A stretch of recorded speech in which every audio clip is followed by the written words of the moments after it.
Here we go with the empty assignment. This is my first time looking through these.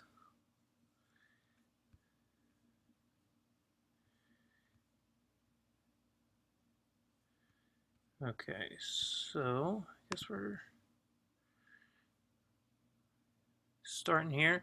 Okay, so obviously empty bowl. A lot of empty, I think, warrants black and white. So something you might just want to try because it might just give a different feeling to it. Of course, this is the first one I've seen, but think about that if it gives it kind of a little bit different mood. Okay. I do like sometimes when you have something that is empty and something that should go in there, kind of show scale or the emptiness of it. Your crops as well, you give that kind of space, cropping a little bit of that out as well as that on the bottom. Okay. Not bad on that one for me. It's just kind of showy. It's like, here's a birdhouse. I think your photo could have been maybe, if you cropped in a little bit, maybe like that, a little bit more artsy, maybe a little bit different angle. And then, yeah, the only thing here, your background, there's a lot, it seems like a lot going on in the background. If this was a cookbook, maybe being able to know that that really is a cookbook, I can't really tell what it is. But I think, just focusing right on here might make for a little bit better image maybe. And then your grain, okay. Oh, maybe it's just the counter. That's what I'm seeing. All right. Also, and this goes for everybody, and of course I haven't seen everybody's yet, but if you've done all things that show a literal, here are things that are empty, think about maybe doing something that's not as literal, an emotion, someone looking empty, feeling emptiness. Maybe it's just a blank landscape or something, something like that. But yeah, obviously this I guess it looks like avocado skin maybe. Looks empty. I'm just wondering why all this is back here. If you think it adds to the photo, great. But, just think about, always take backgrounds into consideration. And with yours, think about, because they're all, let's see,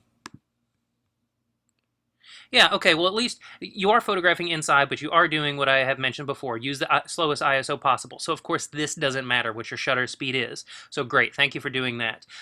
Just, of course, photographing inside versus outside. Different techniques need to be used, like you're doing. And then also just thinking about how ambient light looks a lot different than sunlight, direct light, shadow light. And then this assignment this week is going to be about still lifes and creating and controlling light. So, this assignment that you get tomorrow might help some of these if you want to change them. I like just the perspective of this one, how big this is in the foreground and how small the dog looks in the background. I don't know, maybe if it was a little bit off so it didn't look like the dog's head was coming out of it. I mean, that's a small thing. I wonder, maybe a crop along there? Maybe. Just because I think all we really want to see is this and the dog. And then, no, good on that one as well. Yeah. I like that you have your hands in there because it shows the scale of it. And of course, we know it's eggs. And then that one, of course, a little bit different. You had to shoot at 1600 ISO probably because you were hand holding it. So something to think about there. Maybe that one in black and white, but also maybe just try it in the daytime. Go outside, whether it's in the shade or in the sunlight or something, and experiment with that. And then maybe even to kind of dress it up a little bit, pose it where there's actually a couple eggs, or maybe the empty egg carton happens to be kind of right there. So we see kind of the last egg with the empty egg carton or something, maybe. Just a thought. Okay.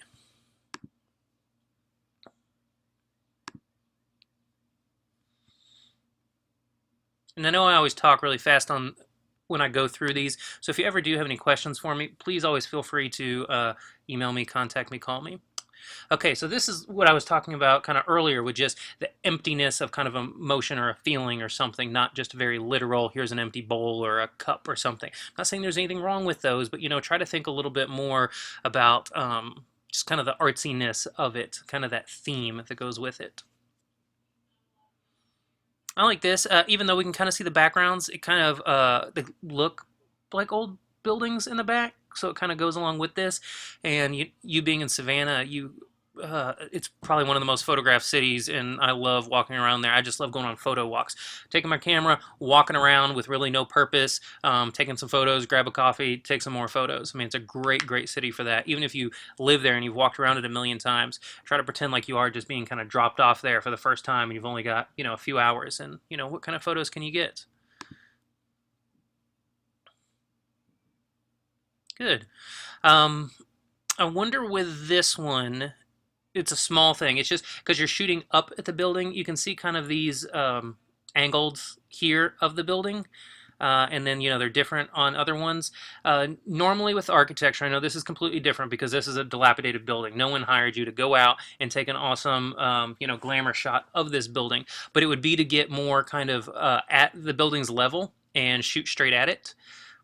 Just think about that. But I think maybe the angles kind of add to kind of the broken downness. I wonder if this one would work in black and white. Depending on how close you can get to this. I think there might also just be some photos, right in there. Maybe that's the photo. Maybe it's just this, the cracks here and the boarded up window. But yeah, I think that definitely works. I think you could also try definitely a different time of day. I don't know if there's any street lights around, but kind of twilight, right as kind of the sun's going down, right after, if there's some street lights that illuminate, that might make for something interesting. Yeah. And with me, it's just my opinion, of course, sometimes signs can be very showy. Like this one, the no trespassing thing, it's just kind of a second thought.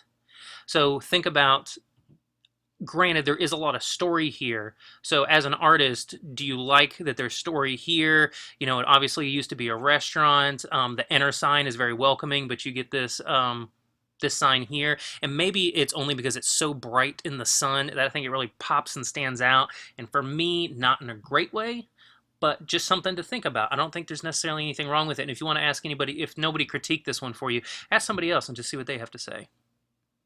But yeah, good find with this one, definitely.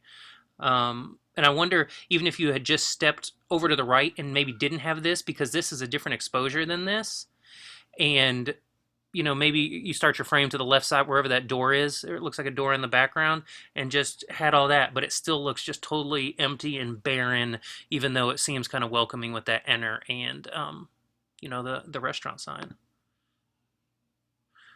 Good with this one. I don't know if you're going to use some of these for your photo story, because I know this is kind of something we had talked about. And if you do want to use them, that's fine.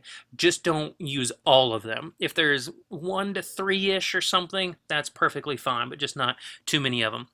Small thing, I think it would be nice if we'd seen the edge there and the edge of those there. So if there's just a little bit more frame around that building. But I like this one a lot more than the other one, and maybe because it's just a little bit more dilapidated than the other one. Maybe it's the light that we see, more kind of blue sky there. It's almost like an optimistic feel to this old, crusty building, but then you see this Historic Savannah Foundation, so I'm assuming people have donated money to fix up that building, probably. But yeah, good job with that one. Maybe something little, cars in the background, that just dates it. So I don't know, just a little crop there. That's being really, really picky, but that's totally your call. If you want to be able to know that this was modern, I shot it a couple weeks ago. This is the street. This is what life is here.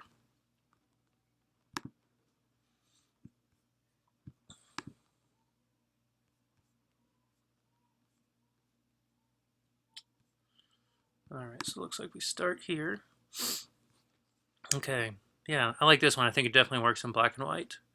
I love all these old buildings that we find everywhere, and originally they were just held up precariously with these rocks. Yeah, I don't really have much to say. I mean, fills the frame really nicely. Interesting image. If there was a rooster crossing through or something, that might add a little bit to it, but I know we can't plan everything like that. Okay, it looks like you might have used flash on this. I could be wrong. Let's see. Yeah, flash on and fired. The only reason I say that, it's so bright in here, and to me it looks a little flat. I don't know. Maybe that's just my opinion of it. But and then of course, I'm never a fan of cars back here. It's just a lot going on in the background. Maybe if you tried it black and white. I don't know. Maybe if you just kind of cropped a little bit there. I don't know. Just play with that one a little bit. Good find on that one. I think it could just, or maybe just a lower angle so we don't see any of this stuff going on down there. And just be careful with Flash. I don't know if it was in the reading last week or it's going to be in the reading this week, but it talks a little bit about Flash, when to use it, when not to use it. And if it was in this past reading, you might have just been experimenting with using Flash on a sunny day. And if you did, great with that. I'm not saying anything negative about it, but just keep it in mind. Try it with the Flash, without the Flash, see how that stuff sort of works. Yeah, I like that one a lot.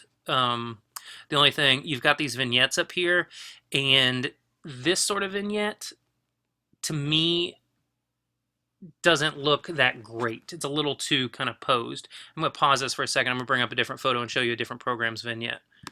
This program is Lightroom, and it's an Adobe product. If you get the Adobe Suite, it's one of the things that comes with it. Or they have a deal where you can get Lightroom and Photoshop. It's $10 a month. It's a lot cheaper than, and you used to have to buy the program, which would be like $1,000 for Photoshop and a few $100 for Lightroom or something. I'm not telling you to go out and spend money. Just a brief. I'm going to show you just that little thing with Vignette, because I do use Vignette a lot on some of my photos, and they have over here just these generic. You can add a little bit of vignette. Or if you want to, like on yours, it was the feathering was almost, kind of very harsh lines, if you will. It wasn't that bad. But the feathering, as you can see, it just kind of fades a little bit more or a little bit less to add that vignette. And I think that vignette sometimes just adds a little bit that it directs your attention to exactly what you want it to look at. So just be careful with that. If you like it, great, but I think just that a little bit more faded, and I don't know if your program allows that or not. Other than that, I think it's a great photo. I'm sure you've probably tried it in black and white. I'd be curious to see what that looks like. I think just because the back is completely full of trees, it looks really nice and green and lush, and especially because that color is so different than your reds right there. Something else, if this is a place that you can go to all the time, I think that would just be a beautiful, beautiful fall photo if you can make it back there. Okay, and yeah, definitely I don't know if it's a golf course or putt-putt course, but yeah, good with that one. I wonder if you had gotten further away, and let's say this was your entire image, but the cup was only maybe that big. Maybe I would say there'd be a lot of dead space or something, but just something different to think about. All right, and then move on to Jordan's photos.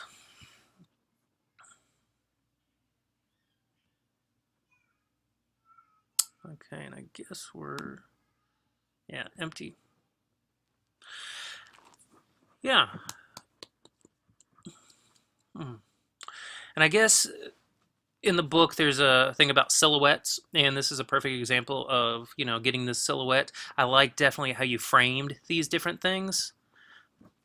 I'm wondering, had you moved that barrel and that thing, had it been a little bit nicer?